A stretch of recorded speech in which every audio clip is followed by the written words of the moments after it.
One time, when Imelda was gathering all the old clothes of Ferdinand, Mommy, where are the pajamas of Ferdinand na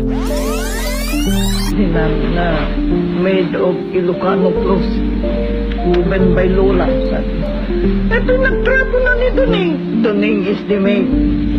Pinagtrapo na ni Duning. Oh, what naman?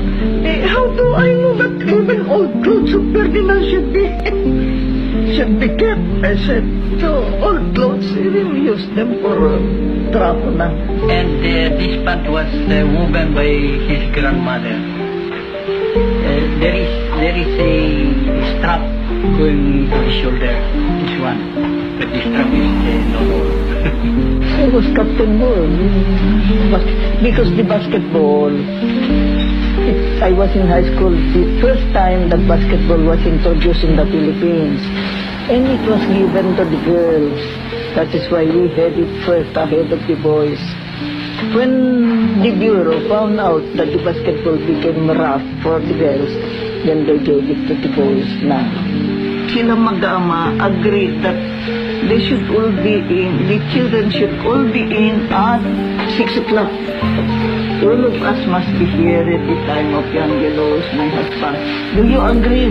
He does not give orders. He makes them agree. And they say, yes, Daddy. So one Saturday, I was telling you, remember that?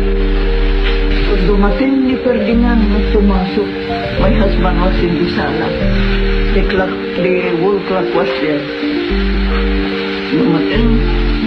At the door pa, no. Daddy, pardon me, because it was already 6:05. 6 and 5 minutes. Daddy, pardon me, I am late because I was making a home run, Daddy. I was making a home run. He said, that is why I could not leave. I could not leave the game because I was making a home run. Daddy, please pardon me, I am late 5 minutes, he said. You see, could see also the clock now. 5 minutes passed. Yes, but I was there watching. Yes, but when we say 6 o'clock, does it mean 6:05?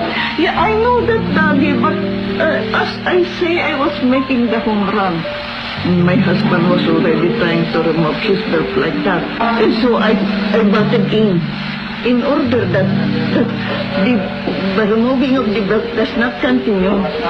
I was holding his concert like that, and then I went forward. Did you make the home run, Ferdinand? I said like that. Did you make the home run, Ferdinand?